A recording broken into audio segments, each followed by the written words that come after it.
ప్రభుత్వ అధికారమే లక్ష్యంగా ఎన్నో అలవిగాని హామీలను ఇచ్చి రైతులను ప్రజలను నట్టెట మోసం చేసి ఈరోజు అబద్దాల హామీలతో గద్దెనెక్కి కూర్చున్న రేవంత్ రెడ్డి గారు దయచేసి మా రైతుల గోస చూడు ఒకసారి. రైతులు పండించిన పంటనే కొనుగోలు చేయలేకపోతున్నావు, నువ్వు ఏ రకంగా పరిపాలన చేయదలుచుకున్నావు? రైతులను ఎందుకు మోసం చేస్తున్నావు? ఈ దిక్కుమాలిన ప్రభుత్వం వచ్చిన తర్వాత 24 గంటల కరెంట్ లేక 5 ఎకరాలు వ్యవసాయం చేసుకున్న రైతు 4 ఎకరాలు మాత్రం వ్యవసాయం చేసుకుంటున్నాడు. లారీ ఒడ్లు పండించే రైతు ట్రాక్టర్ ఒడ్లు పండిస్తున్నాడు. దిగుబడి తగ్గిపోయింది. 40-50 లారీలు అయ్యే మా బయ్యారం గ్రామంలో ఒడ్లు ఇవాళ ఒక 20 లారీలు అవుతుంది. 20 లారీలు కూడా కొన్ని స్తోమతని దగ్గర లేదు.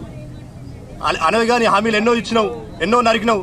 మా ఊర్లో ఎలక్షన్స్ రాగానే మంచి మంచి నాయకులు వస్తారు, నేనున్నా అంటారు. ఇవాళ ఒక్క నాయకుడు ఇక్కడికి రాలేంది.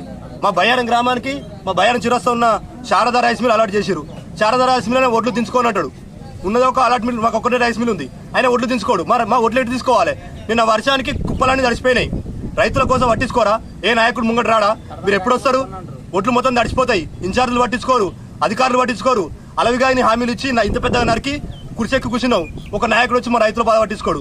మీరు కనుక మేము రైతులు పండించే పంటను కొనుగోలు చేసేదాకా మేము ఈ ధర్నా కొనసాగిస్తూనే ఉంటాం. దయచేసి మా రైతుల బాధ అర్థం చేసుకొని మా పంటను కొనుగోలు చేయాల్సిందిగా డిమాండ్ చేస్తా ఉన్నాం.